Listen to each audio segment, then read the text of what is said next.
I lost my voice yesterday, so I don't want to have to talk over you too much.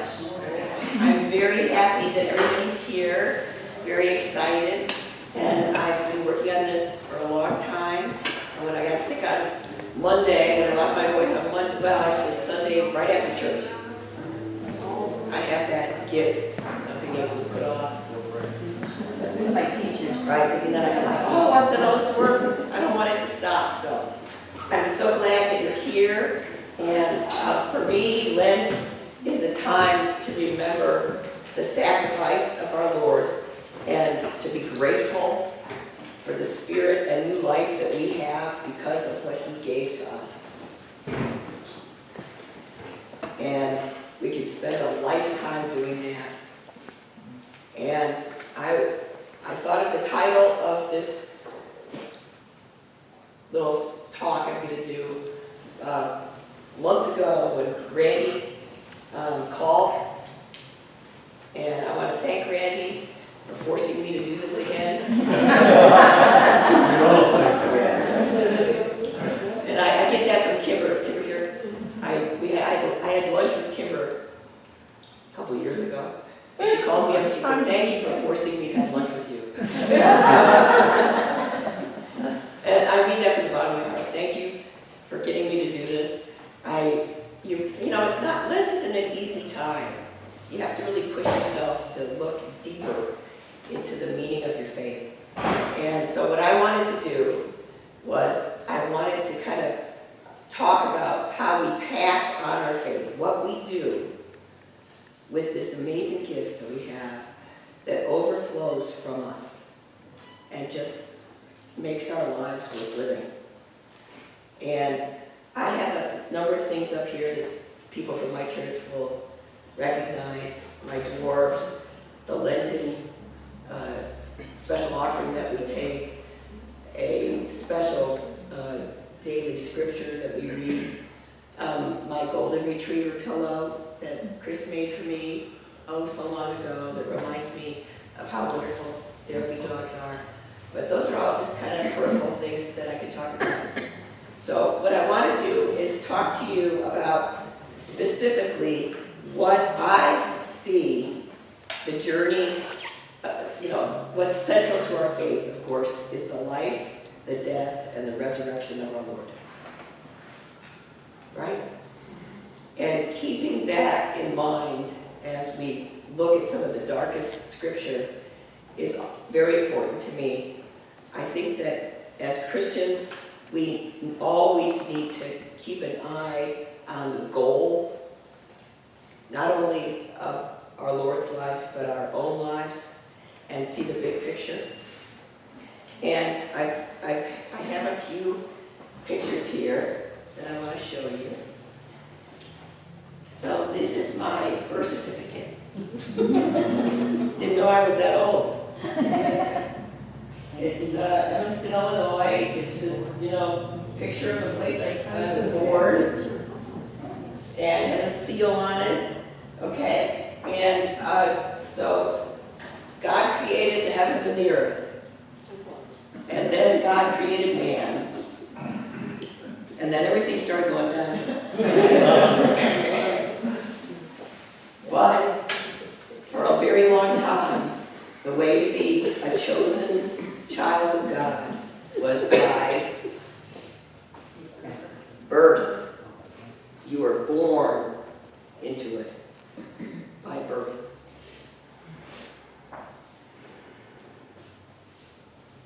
Skip forward. This is my certificate of baptism.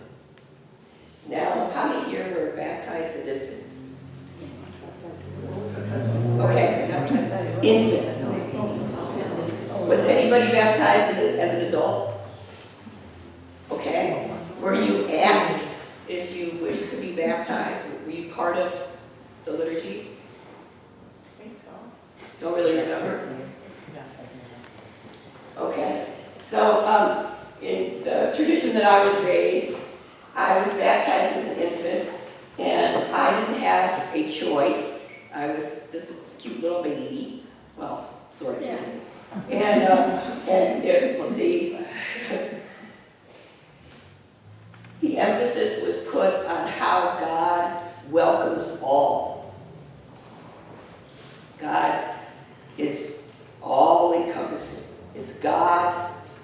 wish that all come to him or her, okay? So that was the emphasis. And then, this is not me, these are just children. These are children of Sunderland, and most of them went through confirmation class. And then, how many people went through confirmation? How many people remember their confirmation? So, confirmation, I learned and we try to teach our children about who God is and how we can become closer to God by our own free will. And these are some of my confirmation students. This was when I was in math hall. And anybody know who this is? Could be me.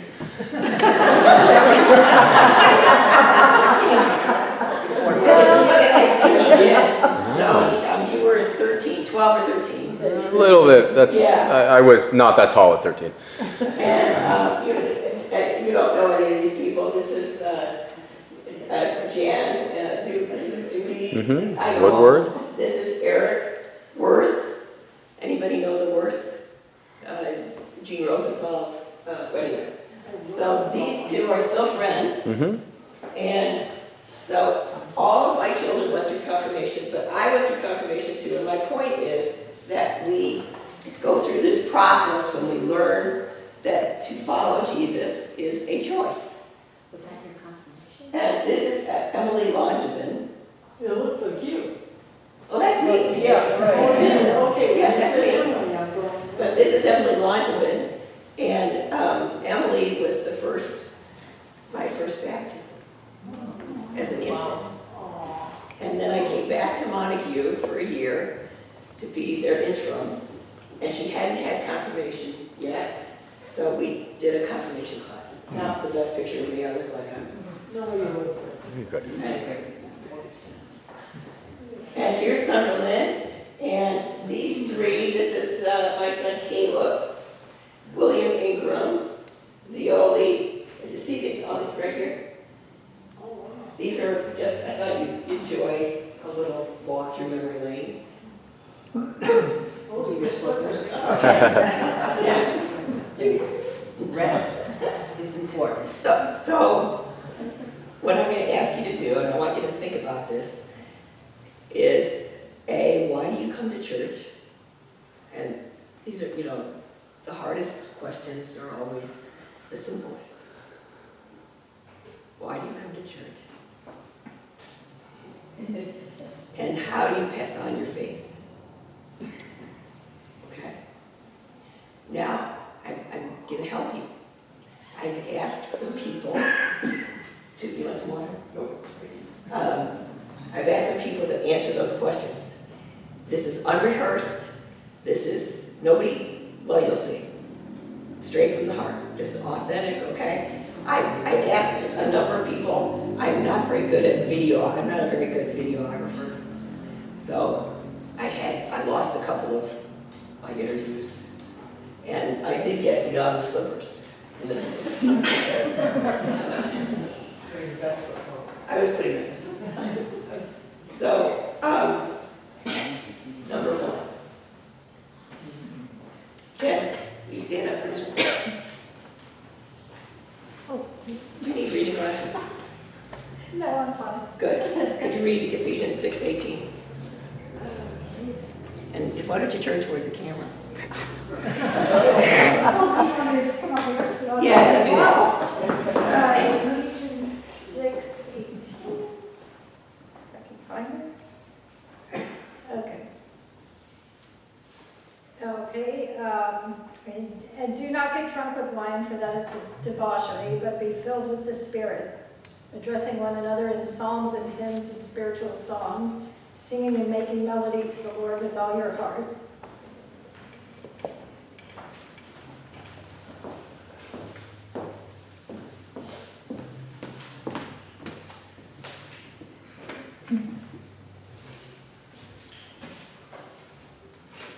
Now, I want you to tell me, how did you get into it? I found this book,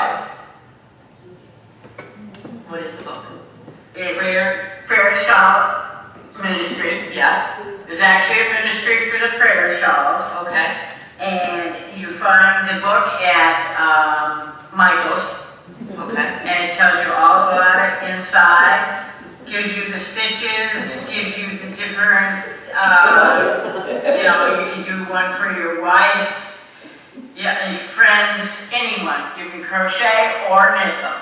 Neat. I prefer to knit them. And it's just something that I do with love. And I say a prayer when I start it on the very first stitch.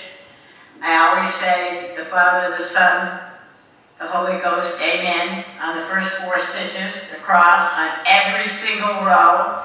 And when it's done, I lay it on the table and I ask the Lord to look over this person and their problem, and I lay my hands on it, and then I give it to them.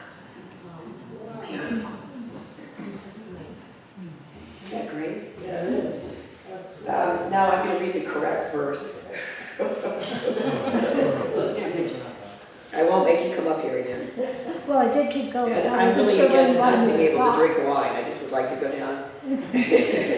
Pray at all times in the Spirit with all prayer and supplication. To that end, keep alert with all perseverance, making supplication for all the saints. And this is Lydia Harvey, and she made this. And did you hear her when she said Yeah. how she prays with each stitch? Isn't that great? All right, let's see if we get better at this. I apologize for this. This is me trying to set it up. Number 2.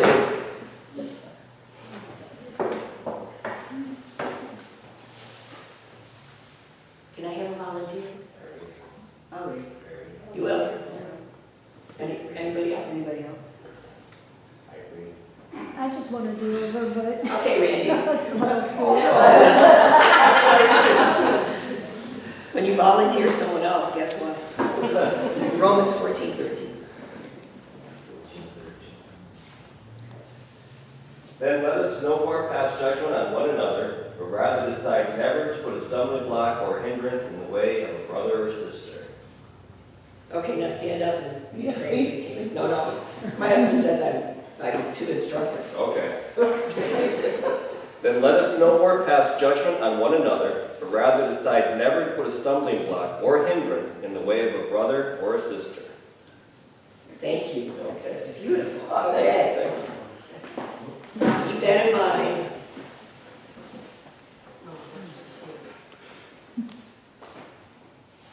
Hit the space bar again. I'm learning.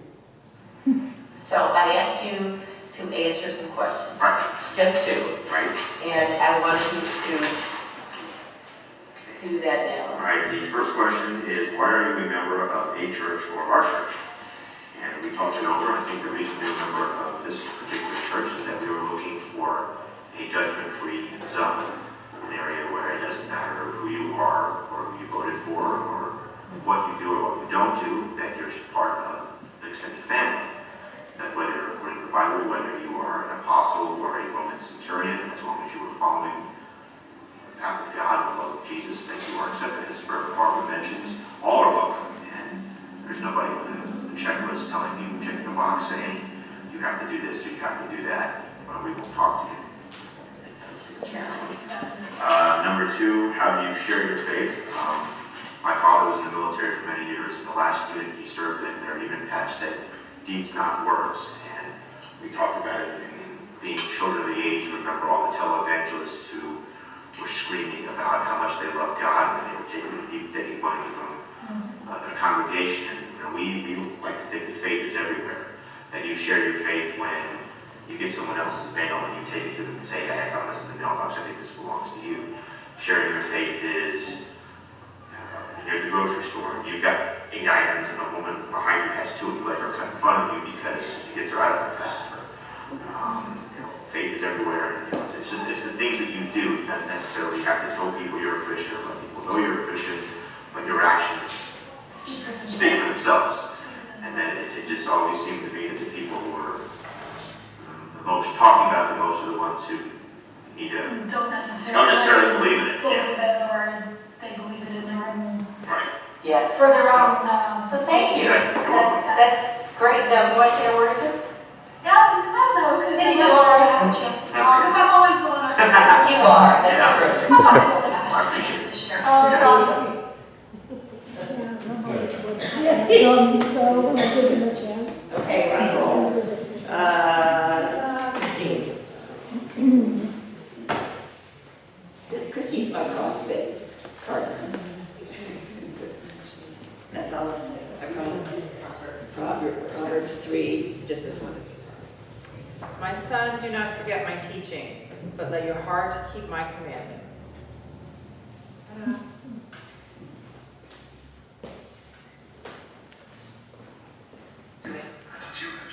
Yeah, well, I can't find it. Oh, okay. All right, so I'll just keep it on. So, Jim Bennett, tell me, why are you a member of a church?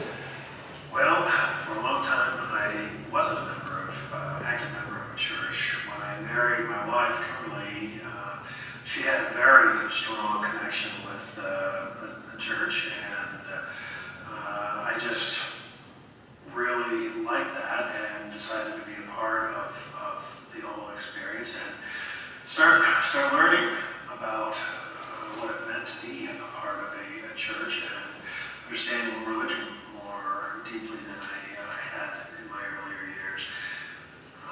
So what was it about that experience that you liked that made you change your mind? Well, I guess there are several things. The fact that my wife's family did have a deep connection with the church certainly was a factor. However, we were anticipating having children and felt strongly that we wanted them to share the experience as well. And we couldn't very well do that if we weren't sincere and devoted and participating actively ourselves. And we have participated in many different capacities, both in the South Deerfield Congregational Church and here in Sunderland, and continue to. Yeah, so talk a little bit about how you pass your faith on yourself. You just mentioned your children, so that was important to you. Well, there again, we try, or certainly have, as the kids were younger, we've tried to bring them consistently and regularly to services. I have been a member of the choir in both this church and my previous church, so I've been a very regular, active member as a result. Sometimes with 2 toddlers, that's been a challenge. Yeah, I bet. But fortunately, we also have many friends in the church, which help make that more manageable, which I very much see and recognize as a blessing. But we've also participated in helping with dinners and various other functions that the church has carried on to demonstrate to our children what these functions are about, why they're important, and hopefully to encourage them to do the same in the future. So what would you say, why are they important? What would you say to your children? Well, some of the events are like the dinners serve several purposes. Obviously, they're intended to help raise money for the church's goals and needs, but they also are community outreach. We're providing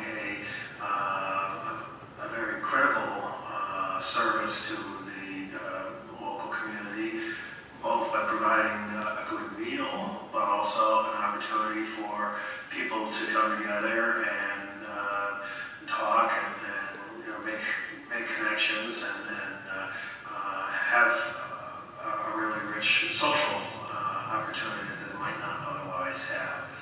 Yeah, fellowship. And fellowship, that's the word I could not think of. And the way, here at the church, open the doors, have the doors open. And you've been very active with those things. I've been trying to stay active with improvement work that's had to be done around the church, as we have done in the downstairs Christian Ed area. We provided new flooring that involve many different things besides just the flooring. Yes. I've helped out with a couple other smaller, lesser projects in the summer, but I think that's important for my children to see. And my wife works with the serendipity shop, as does her mother-in-law, or my mother-in-law, rather, her mother. I joined the bell choir as well as the chancel choir, which has been a great experience. And again, both my son and my daughter have participated in that, so that's good evidence of them wanting to join and be active in activities in the church and the fellowship side. And how old are they now? Oh, Heath is a junior, he's 17, and my daughter is a freshman in high school, so she is now 15, and their birthdays are coming shortly, so Thank you. they're growing up fast. Yes, thank you. I would say that's a clear indication of facing on your face. So thank you. Let's proceed.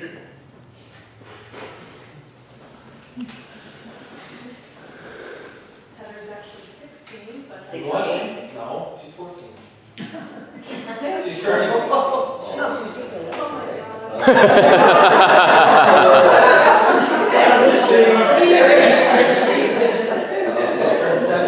It's all right. So, Cheryl, you volunteered. Would you read one? Sure. 1 John, I have it right here, 4:7. Right.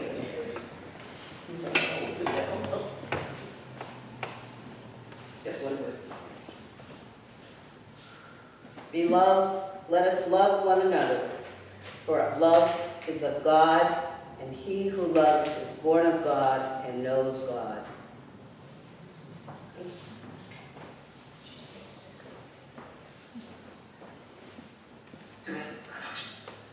Oh.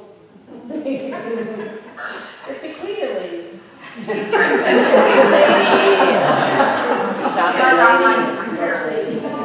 I feel handicapped. Irene, repeat what you said about why you're a member of the church, since it was on picture instead of video. Member of this church because of the people that are in it, which is why I came here. Because of the pastor, and because it grounds me on a Sunday morning, makes me sit, makes me think about God, about where I'm going to go next, where we're all going to go next. And it just, I feel good. Thank you.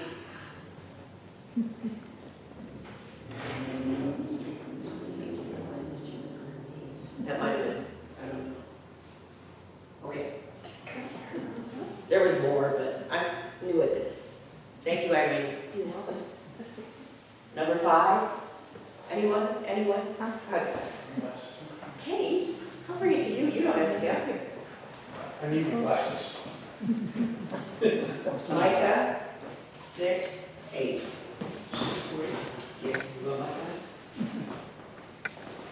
You know, I found that all reading glasses work for everybody.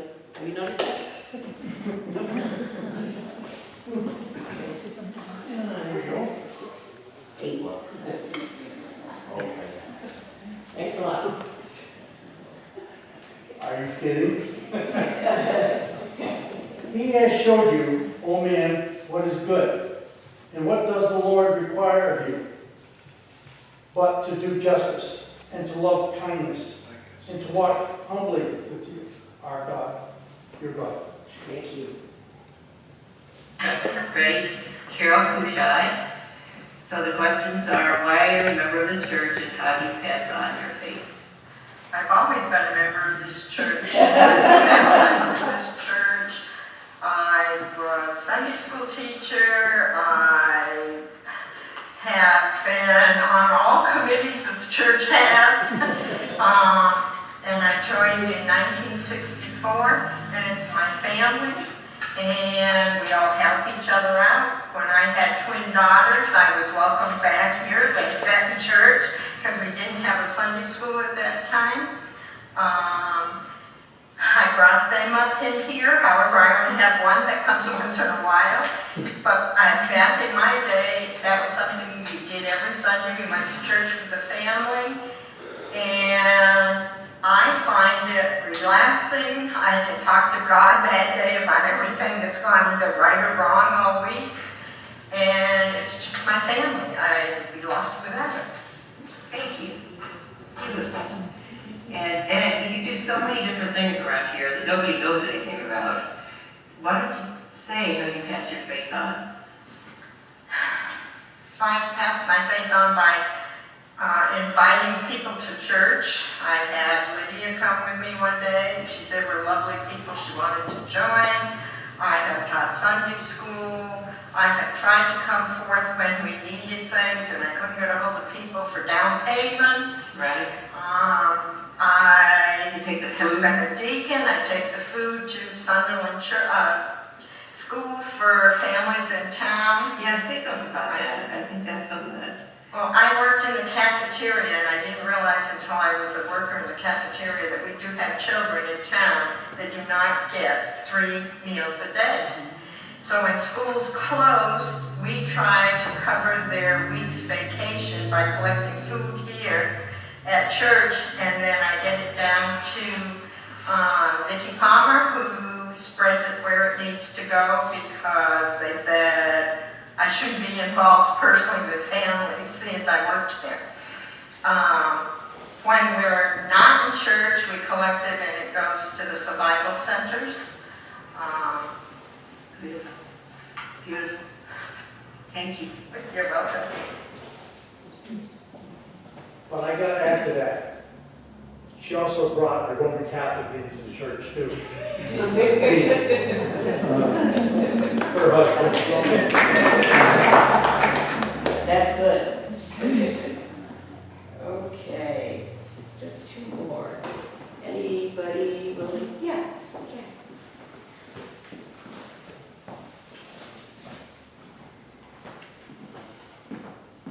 You can find it, 2 Corinthians chapter 5, verse 7. And it's on. Make sure it's the right one before you start reading.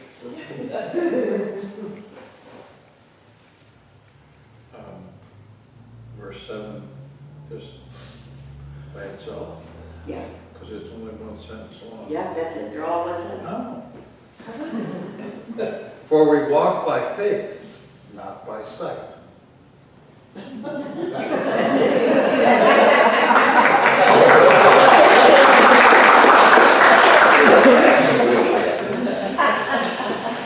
all you need to believe it, right? We walk by faith, not by sight. See if you can see it in this.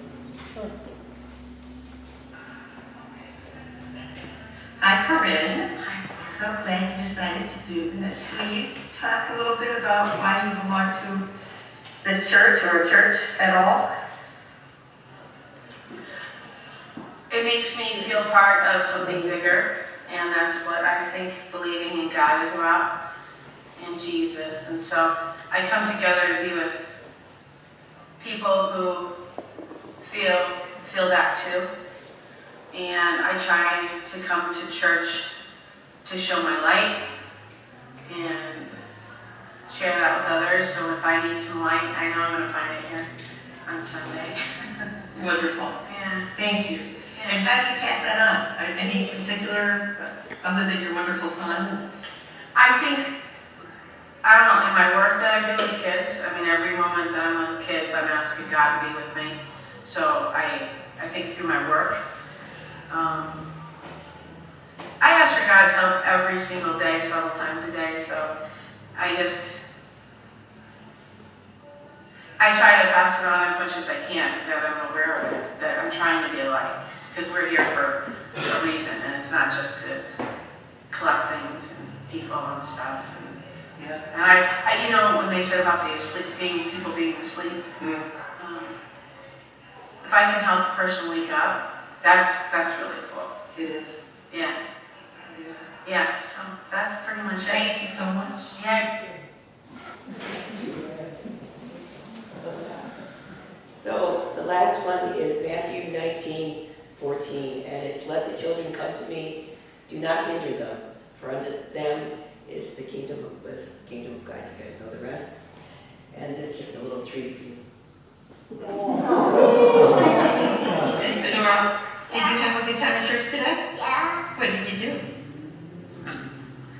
one?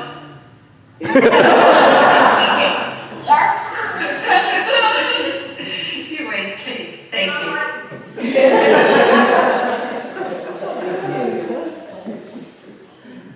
So, I'm going to pass it on to my son. He's going to talk about some things that he does over in Israel and Palestine. And let us pray. Loving God, we thank you for your presence with us in real ways, for the mighty ways you touch and change our lives.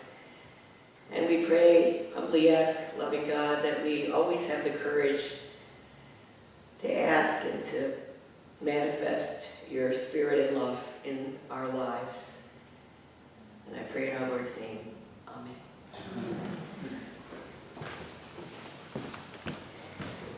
Well, it's good we keep that picture up there.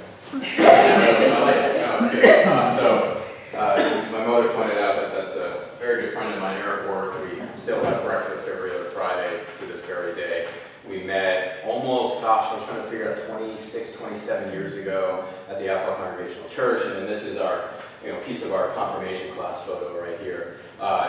Few things many things come to mind when I think of Eric Worth. At this time, though, there are a couple that really jump out in my mind. One of them was at our Craigville retreat when we went out there as a confirmation class. I actually had a fractured ankle, like a sprained ankle, so it wasn't that bad, but I was walking on crutches and spent a lot of time on the beach. If you want the most Sisyphusian task I've ever done in my life is trying to walk on sand with crutches.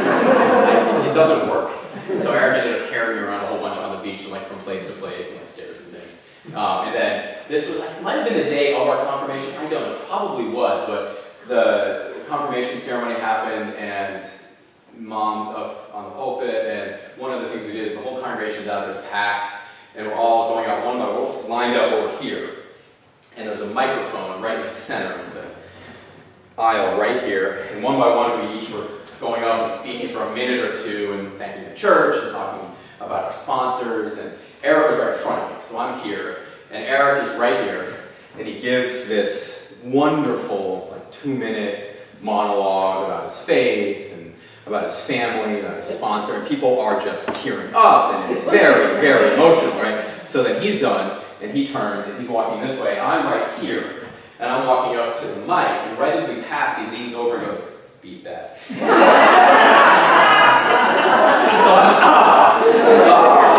I'm okay, there we go. So I remember I think I waited about 5 or 6 years until Mom, we almost got into a car accident in front of Amherst High School, but that was about 25 years ago. So that's what I think of when I think of confirmation class. So I like this, many things kind of struck a chord in what I just heard, but in particular, deeds, not words. I like that. So I'm going to talk about ultimate peace. My journey to the Middle East usually begins at Boston Logan. Sometimes I bounce off of Toronto and then Frankfurt, or sometimes it's direct. And I get into Tel Aviv Airport, a regular sort of airport with a little bit more scrutiny. You go through security, you come on out, there's a rail system, there's a bus system, and usually I head east to Jerusalem. It takes about 15 minutes by bus or less. You get out to a busy bus station, and then there's a light rail station right outside, and it goes pretty much downhill towards the Damascus Gate. And the Damascus Gate is one of the gates that go into the old city of Jerusalem. It's a walled area in the center of Jerusalem. I usually go through the old city, down through the Muslim quarter, and everything kind of goes downhill still. It goes downhill, and then you go down, you cross over you bear left, and then cross over a couple streets, and then you get to this corner, which is right on the Via Dolorosa, right next to the third station of the cross. And on my first ever visit to the Middle East, I cannot remember, I really wish I did, but I cannot remember who had some note cards that their friends had given them about tips and things about traveling to Jerusalem, and there was a small footnote that said, Austrian hospice, roof, nice. And I remember it was kind of this little tiny footnote, but on the first journey into the old city, I remember we were kind of lost. And unless you have been to this space, it's a tangle. Even if you think you know where you're going, you don't. It's one of those places where, I don't know if you've had friends come and visit Western Massachusetts, and there are stretches where you just know where to go. You turn left at that tree, and then you go north, and then you get to the mailbox, and you're there. You're like, what are you doing? It's a similar type of thing, but I remember we were lost, but we saw that, Austria, okay, cool, well, let's just press press the buzzer. So it said go to the roof, so we went to the roof. If you go to the roof of the Augustine Hospice, you get this view of the old city of Jerusalem. It has changed the space a little bit over time, but in all the places I have been, it is my favorite spot on planet Earth. If you want to change the world, teach a child to play Ultimate. This is where Ultimate Peace started. The suburb of Glencoe, two middle-aged Americans, Mike Glass and David Barkin, connect as friends who were once teammates, somewhat as a lark, on an all-Jewish Ultimate Frisbee traveling team called the Matzah Balls. The squad played well. And 10 years after we started, we got a call from Israel. And they said, hey, we heard that there's this mythical Jewish all-star team that plays Ultimate. Is that true? And I said, yeah, actually it is true. Really? Well, Ultimate's starting in Israel. Would you want to maybe come and be at this first tournament? So we spent like 3 or 4 days teaching and playing with people around Israel. And we decided, you know what, this is great, but, you know, what does the Middle East need? It needs love, it needs for common ground, and so we decided, David mostly, peace through sport is basically what we're doing. We're not religious in any way. Or political. But it's just, let's get a bunch of kids together who live 3 miles apart, but would never interact except for this. So Palestinians, Israelis, Arabs, Jews, Muslims, Christians, you know, Buddhists, whatever. The disparate tribes of the Middle East gathered side by side in Israel for a series of Ultimate Frisbee instructional clinics that evolved into a residential summer camp, a year-round program, and a movement called Ultimate Peace. Jews, Arabs, Palestinians intentionally mixed together in the camp dining hall, dormitories, and playing fields. Children influenced from birth by a long history of conflicting narratives, blending on teams of combined ethnicities, cultures, and religions, then coached to bring out the best in each other for the betterment of the group. The sport of Ultimate Frisbee as a catalyst for friendship and understanding between Middle East rivals.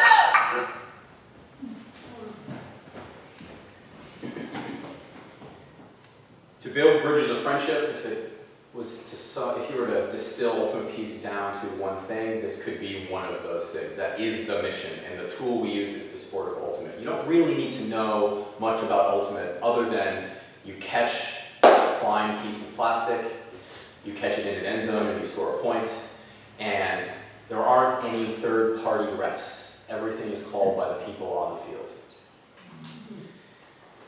The way we play and the way we live are deeply intertwined, and we want to see the youth touched by Ultimate Peace bring harmony to a divided world.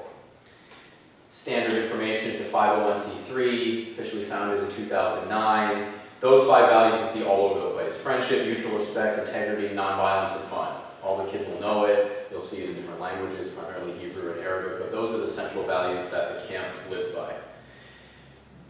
It's a year-round program, so there are villages and communities all around Israel and Palestine where Ultimate is played. There are community events, tournaments, youth leagues, and then it culminates in an overnight summer camp that happens in July every summer. Those colored dots you see up there are places where we have year-round programs. It migrates around a little bit. The last number I got was about 15. So those are schools and areas and clubs that play year-round. Ultimate Peace will send coaches, help them start teams, and then kids, I think it's around 400 kids are playing year-round now through the programs, and then many of them will come to camp in July. By the numbers, about 225 campers. It's actually kind of going to go up this year, probably about 250, 260. A bunch of adults work at the camp. There are coaches, LITs mean leader in training, 10 administrators, and then the breakdown there, you have Arab Israeli, Jewish Israeli, Palestinian, and about 60-40 male to female. And for the past several years, it's been located in Ashkelon, which is down in kind of the southern part of Israel, not all the way down in the Negev, but it's pretty much in the desert, closer to the coast, and about $500,000 budget each year. So really, to know camp, you need to go there. So this is what camp looks like.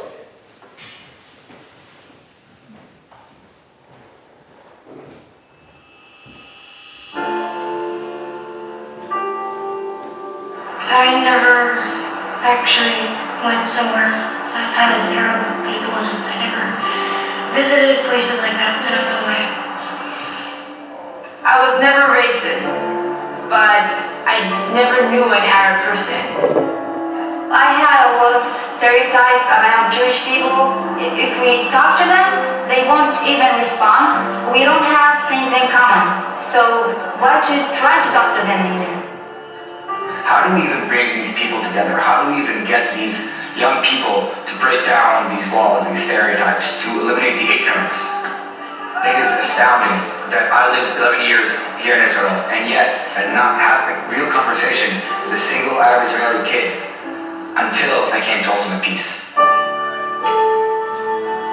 What does the Middle East need?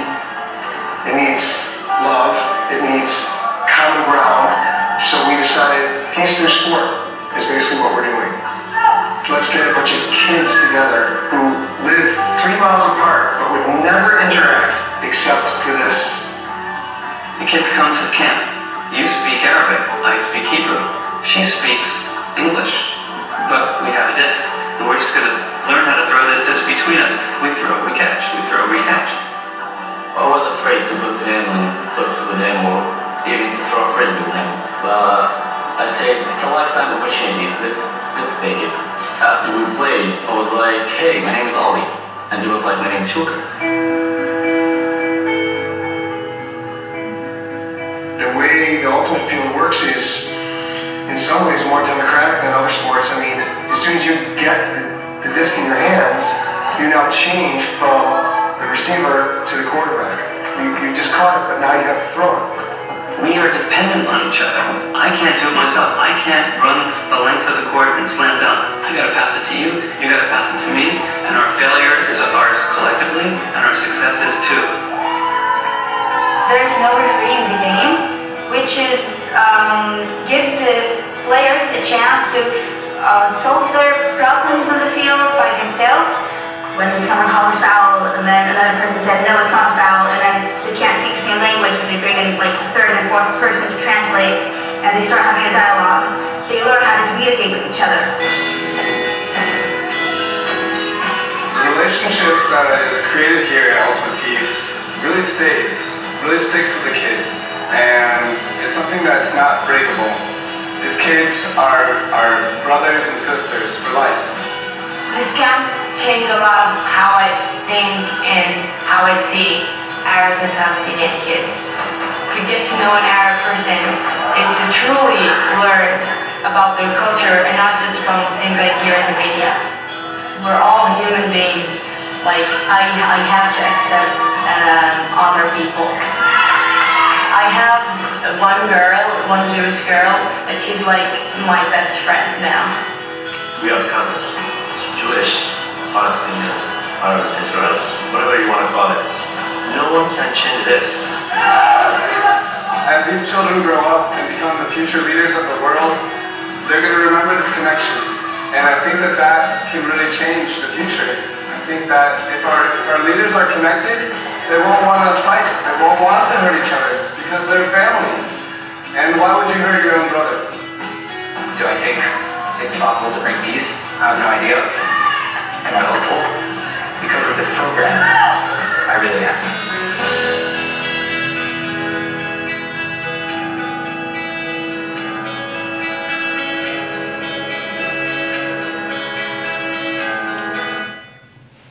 So, a primer. To understand this space, there's a few things I hope everybody will gain first. So first, let's talk about space. Israel, the West Bank, Gaza, all together, it's real small. That's the total area right there. One common thing you think about is, one way it's explained is if you look at all of the land area, it's about the size of New Jersey. But then if you look at just the areas that are habitable and people live in, it's about the size of Rhode Island. It's really small. So like even in traffic, when you go from Tel Aviv to Jerusalem, horrible traffic it would take an hour and a half. You know, regular traffic, it's less than an hour. It's real close. Real close together. Partitioning occurs all over the place. It's not just that there is a wall, a separation barrier, a fence, whatever you want to call it, between the West Bank and Israel, between Gaza and Israel. There's partitioning going on all over the place. What I mean by that is 25% of Israeli citizens are Arab. Towns, villages, population centers in Israel, by and large, are 100% Arab or 100% Jewish. Not 95-5, not 90-10. I mean, when I say 100%, I actually mean 100%. There are parallel education systems. There's a Hebrew education ministry, there's an Arabic education ministry, there's parallel services. It literally is, when they say in those videos, like 3 miles apart, they mean 3 miles apart. Like right there. There's an interconnectivity that's kind of a baseline in our construct. When you are going to high school, I teach at Williston, right? And we play sports games against Four Rivers, or we play against Hotchkiss, or we play against Northampton. You have all these ways in which you connect. Those things don't happen between these communities. The partitioning is all over the place, but really the three populations we talk about, and it is an overgeneralization because there are many, many different pieces to this complex picture. But you have Arab Israelis, Jewish Israelis, and West Bank Palestinians. What you're seeing there, by the way, you are seeing part of the separation barrier, the wall between Israel and the West Bank. That is from the Bethlehem side of the wall on both sides right there. So Bethlehem is right up against Jerusalem, as you're well aware, and nothing goes in a straight line. It's all tangled together, so walls go like this, and that's one side. In some places, it's 30 plus feet high of concrete, and in many places, it's a chain link fence. So one other thing to realize too is that even, one common conception is that in the West Bank, for example, there is like the West Bank and there's Israel. It gets a little bit more complicated than that. What the words I just used, for example, are not the words that many people would use to describe the spaces that I just described. I'm being very particular in my words to describe in ways that I think it would be most clear to you what I'm speaking about, but there are terms and names for spaces that are very different than the ones I just said. But this color pattern is super important to understand, not the specifics, but there are communities inside the West Bank that are Jewish communities, there are certain communities that are entirely Arab, and we like to, our conception of kind of barriers is like, let's think about states. There are rivers, and then there's the four corners in the West, and there are these lines that are really easy to define.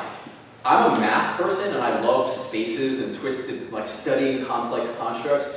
I have no idea up, down, left, or right most of the time when I'm in this space. Roads go certain places, they go underground, there are cul-de-sacs, there's walls going around one single house and then back out again. So these are the zones in the West Bank that are called A, B, and C. The simple way to remember it is Zone C is Jewish controlled, Zone A is Palestinian controlled, and B is both. And it's not a easily discernible separation, it's speckled. The asterisk, this is really important, and you hear this kind of wherever you go to a certain degree. We are defined by who we are, we're defined by certain characteristics that we all are. I'm a white, male, American, Christian. All of those things make a certain narrative for me. All of those things have a corollary in the spaces I've been talking about that change a person's story or what they're affected by. And we see that here, just kind of amplify that by 100 in the Middle East. Heat. Like bringing this one in. So one of the things I do for Ultimate Peace is I help train the coaches. We bring about 60 to 80 coaches in every summer, and we bring people in that really know things about the sport, and are educators and are world travelers, and they've demonstrated an ability to be dropped into a new situation and survive. We've all been in a car with our family for hours and hours, and it's 100 degrees, and everybody has that same familial connection that shows that you can be as annoyed or more annoyed with your family than you can be with anybody else in the entire world, especially when it's 100 degrees and you're really... Imagine that's what it's like all the time. And what I mean by that is not just the temperature. There's pressure coming in from every angle. You've got the atmosphere, you've got the politics, you've got the culture, you've got the messaging. There's a lot of pressure in the space. And it makes everything complex, it makes everything challenging. It's part of what makes it worth it to work in the space. One of the things I like to tell the coaches is I'd love to run this just, when they get there, I'd love to be able to pre-program you to just operate at 40 degrees Celsius, which is pretty hot. The more you learn, the more confused you'll be. So I have made, this summer I'll be going out for my 9th trip. I'm above average in my knowledge of the space, and I'm not exaggerating when I say I become more confused every time I come back, every time I go. The more I learn, the more confused you get. It's like one of those, you ever seen those Escher drawings, like the repeated patterns that lock together? There's also fractals, similarly, that you can keep on zooming in, and as you zoom in, you kind of see more detail, and there's no limit to what you can zoom in on. More knowledge means you can zoom in further and further and further, but it also means you see more and more and more. So you might understand this much, and then you zoom in, and all of a sudden you realize that this much is actually an infinitesimal piece of the larger picture. I mean, what we don't know is infinitely larger than what we do know, and the more you learn about this space in particular, the more confused you become. So if that's how you end up feeling, that's totally normal. It means you're doing it right. So what propels UP? So there's the 5 values. This logo, this is one of my favorite ones right here. I'm wearing it on the back here. So you see mutual respect, friendship, fun, integrity, nonviolence. That's first and foremost. Those are the core values. So if we, again, were to reduce Ultimate Peace down to one thing, this would be another thing we could reduce it to. The kids know it, the administrators know it, the coaches, everybody knows it. I can almost say them all in Hebrew here, almost.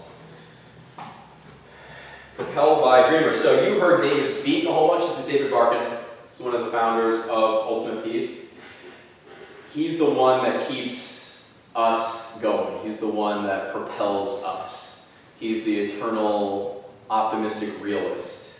He's the one that is in the right space. He's the one that can get anybody motivated. I was speaking with him recently and realized that it's the consistency of leadership is something you need when you're working in a space like this, and that is one of the many things that he offers and provides. You have Linda, one of the other founders, the grand matron of Ultimate Peace. It's nothing like seeing several hundred kids cheering Linda, Linda, Linda. Kareem is another person you saw speak briefly. Kareem came into Ultimate Peace 2011, 10 or 11. He was helping out with the executive director at the time, and now he is the Middle East operations director. He is an Arab-Israeli Yerban Rafa, which is on a hill close to Jerusalem. He speaks perfect Hebrew, he speaks perfect Arabic. He operates in a space, so I know enough. I remember when I was in college, I loved being smart enough to be able to get into the room and be like, whoa, I am terrified of what I understand in here. That's what he does every single day. He's the one that sets up all the contracts. He gets the spaces we use. We use a residential school as our location where the kids live for the program. And he's the one that solves problems that are well beyond anything I would willingly want to take on. But you have to dream in order to get through them. The kids, here are 4 kids from 4 different communities. The connections they build transcend camp. So they meet each other at camp, they'll play Ultimate together at camp, and then they'll go hang out with each other outside of camp, which is one of the more remarkable changes. As I said before, it's not like, I remember I'm a child of the 80s and 90s, if you go to the mall, and even the kids you didn't talk to in high school, we'd all kind of be there at the same time, and there was just a way to bump into other kids that maybe you didn't have classes with, that you weren't in the same hall with. That doesn't happen baseline. You have to make a specific effort to go to specific places. It's a specific choice. And these kids are making those choices to stay connected. The coaches, you have people like Luca, who comes in from Germany with a well of wisdom and patience. You have coaches like Jeff Landsman. He's been there since the very, very beginning. We have a great connection with him. He captained the same college Ultimate team 20 years before I did. But he's been there every single year that Ultimate Peace has been around. He's a special education teacher in Southern California. His videos of him reading books dressed as a clown, they're fantastic. One of our early coaches, Sarah, she founded one of the first teams in an Arab community up in the north. Jeremy Aaron is in that picture as well. He's the most gifted tour guide I've ever met. It's a pretty serious business being a tour guide in Jerusalem.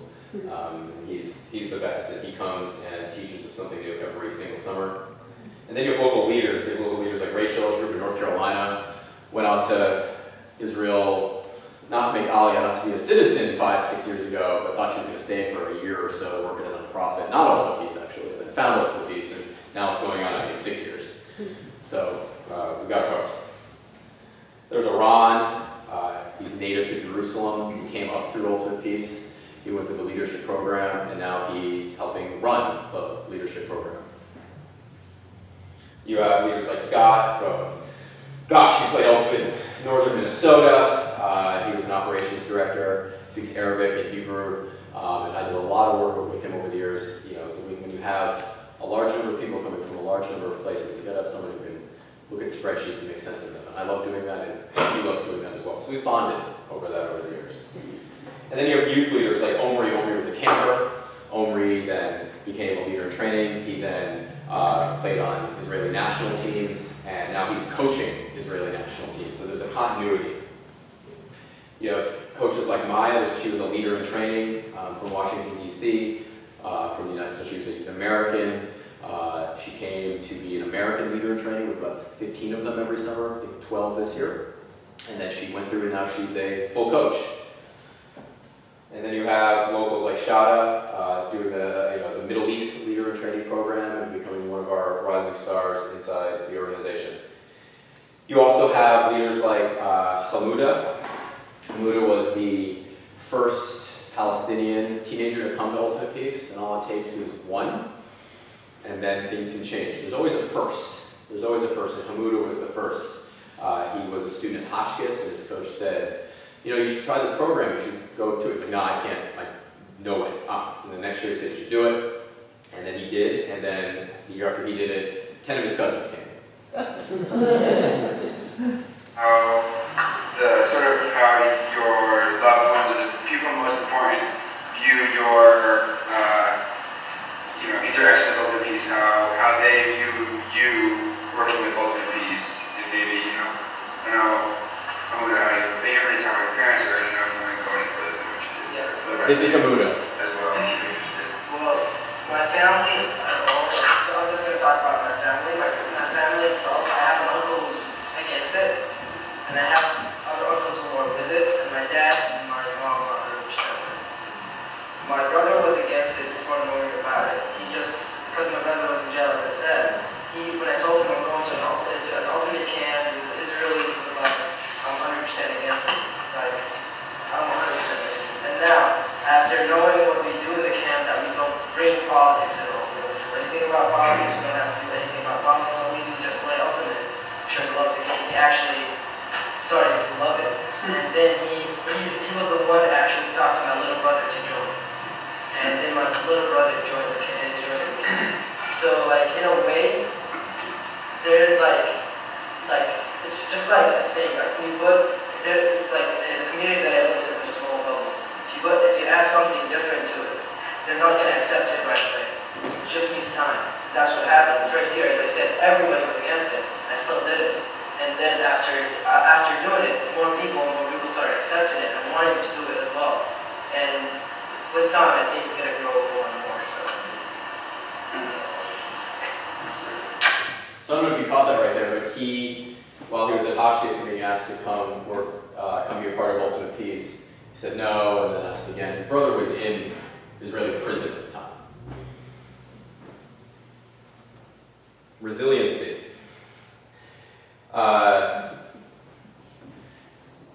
My students sometimes, I teach high school calculus. My students sometimes ask me, or it comes back to, what are the important skills in life? What do I need to know? In some way or another, I come back to resiliency and tenacity.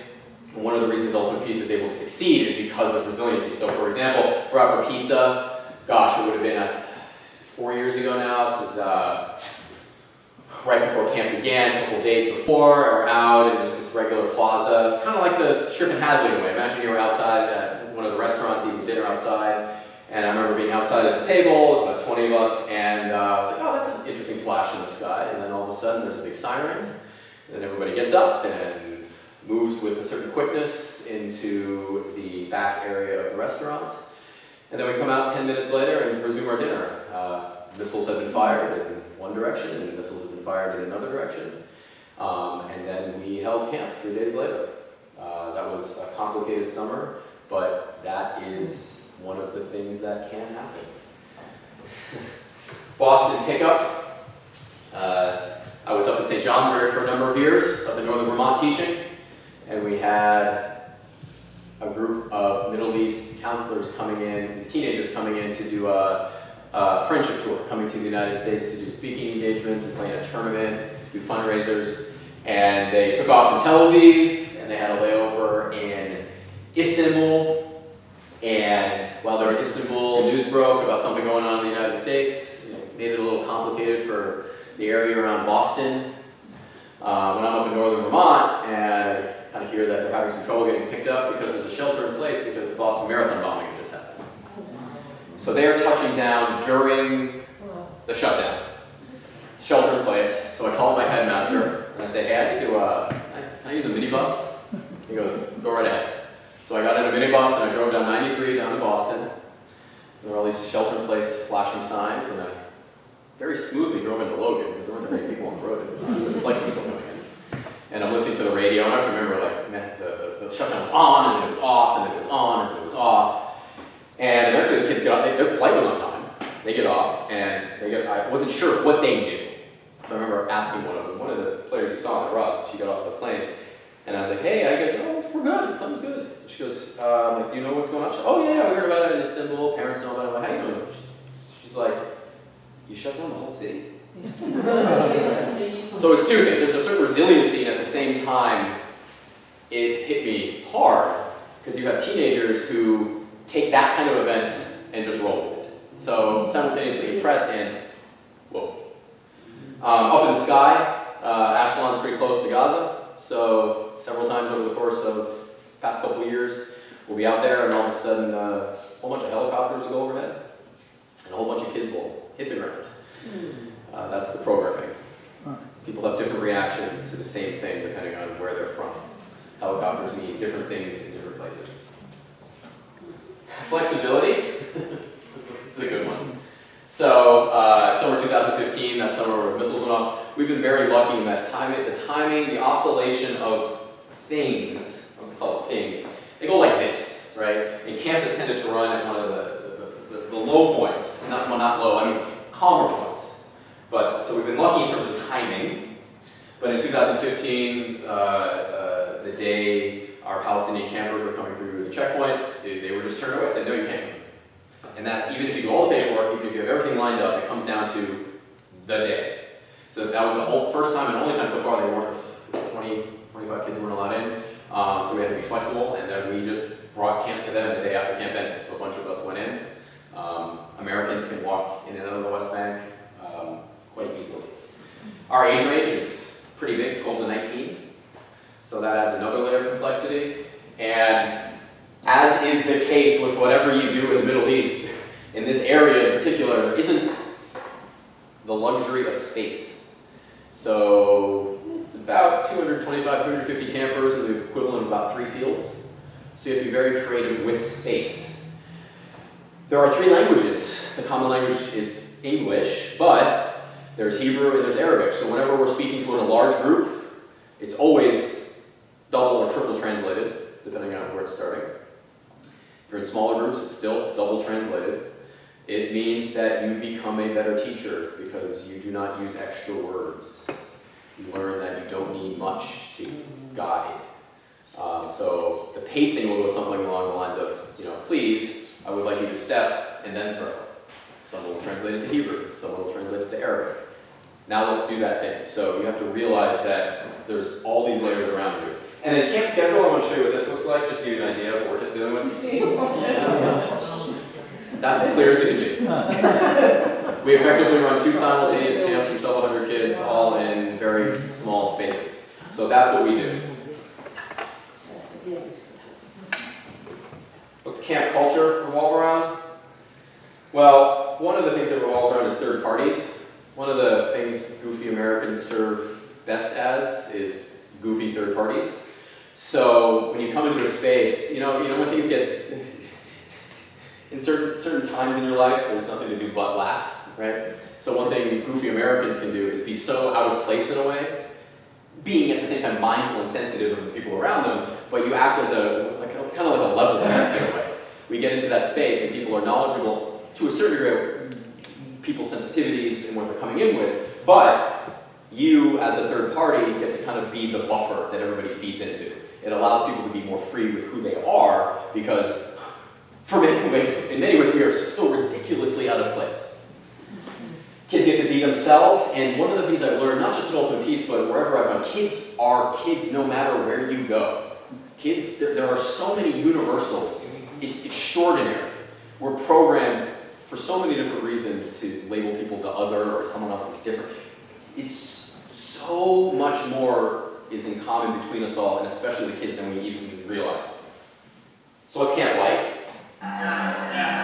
Ultimate Peace, Spirit of the King, Ultimate Peace.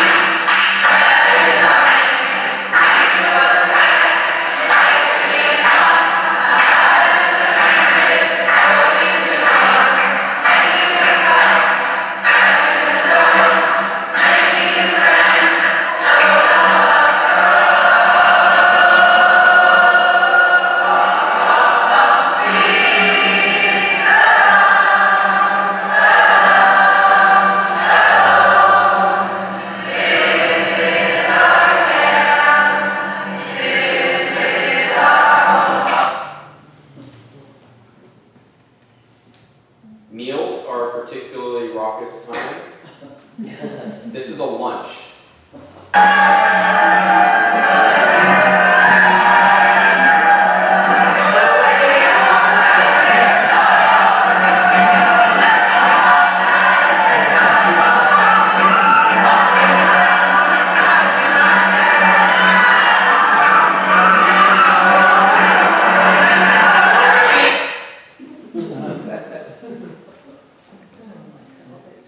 So why is it worth it? I'll give you one homework assignment. When you see my brother next, ask him about 11-year-old best friends on his team. Kids become lifelong friends at a remarkably early age, even if from traditionally partitioned populations. And he can tell you wonderful stories about the two 11-year-olds. So that's your homework for one piece of homework. I'm a teacher, I like to do that, I can't help it.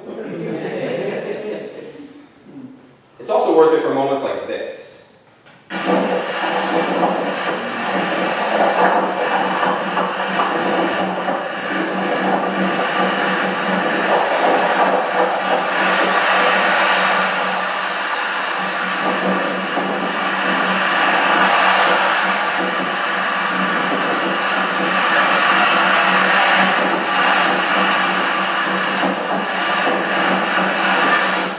Remember Hamuda, the Palestinian I told you about, who was the first kid at camp from the West Bank? That's one of his brothers, one of his younger brothers on the right, Nur. Nur grew up in Bethlehem. You know, it's about 40, 45 miles from the coast. He's about 18 in that picture. That's the first time he's ever been in the ocean. So it always comes back to the kids.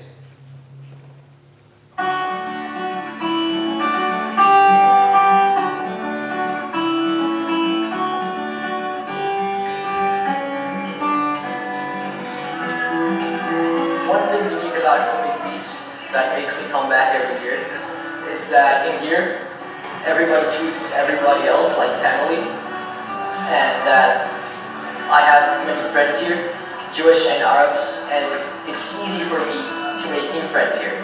החיבור בין הקהילה הערבית לקהילה היהודית בעצם מושכת אותי בגלל שזה לא כזה מובן מאליו שערבים ויהודים מתחברים ככה כל כך מהר ויש להם נושא דיבור וקל להם לדבר אחד עם השני. In the beginning, I was afraid to have Jewish people because in our culture, it's not really talking with Jewish people. So now I have a lot of friends, and including Jewish people. Just the spirit of this camp, dancing and singing all the time, those two things are just enough to make me really want to come back.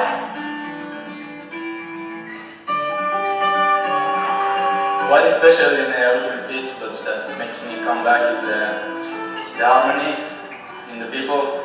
Everyone is friendly and helping all the time. I think it's special. You don't see it in a lot of places. I'm coming back every year to the camp because of my friends, because of my coaches. Every year I miss them, and I really, really love this place. And this place is a real home. في هناك مختلفة بس طيب ما قدرتش إن أدرسه لأنه صار الإشي بقلبي. My favorite thing is 5 values. This is make the camp so special because when you see people and you give them high five, it makes you feel good. And that's what it makes me feel good. When people start learning about the peace like this from a young age, when they become older, they will teach their children about this peace, and it will become peaceful for everyone, not just for the kids that come here.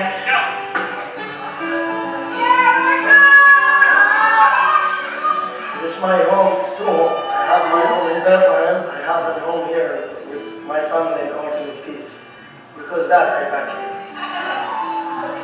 I just noticed the difference between the old me and the new me. A lot of trust in myself, courage to do things that I never imagined myself in my life that I would do it. So yeah, it's so deep in here. There's something in my heart that makes you want to come here all the time. So it really comes down to one question. We get it every time we come back from camp. What do you think the first question is we're asked? How? Where are the parents? Where are the parents? Okay, there are logistical questions like that, but we are their parents. But the questions that, when I come back, one of the common ones is, how was camp? How was it? That's usually the question. People always ask me, how was camp this year? I can't really find words to explain.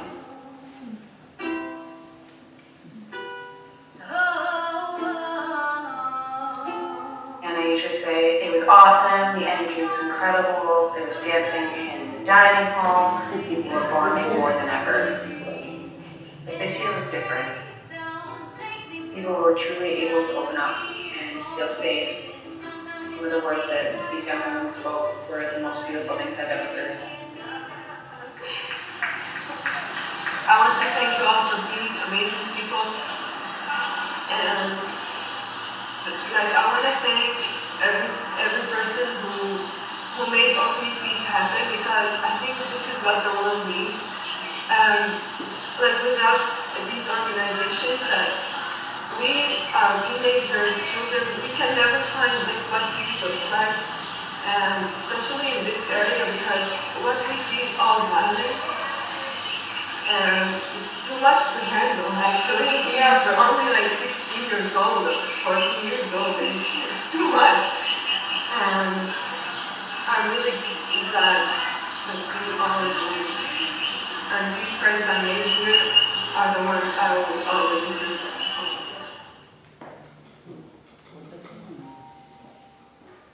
Ultimate Peace Camp truly allows these young women to open up, to be themselves, and to be free.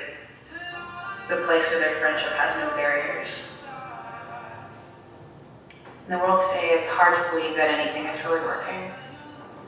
Ultimate Peace Camp this summer really made me realize maybe one day it is possible.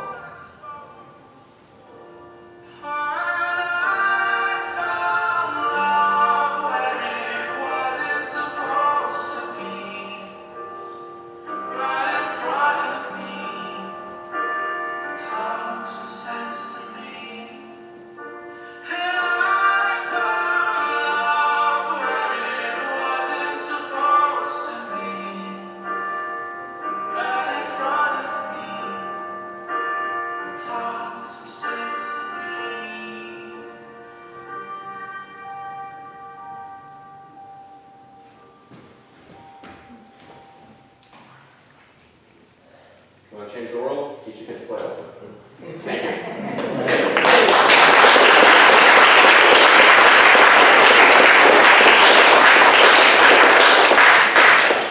So, thank you everybody for coming. And we have food. And if you have questions, I'm sure Josh would be happy to answer them for you. And pick up your chairs and hang them up.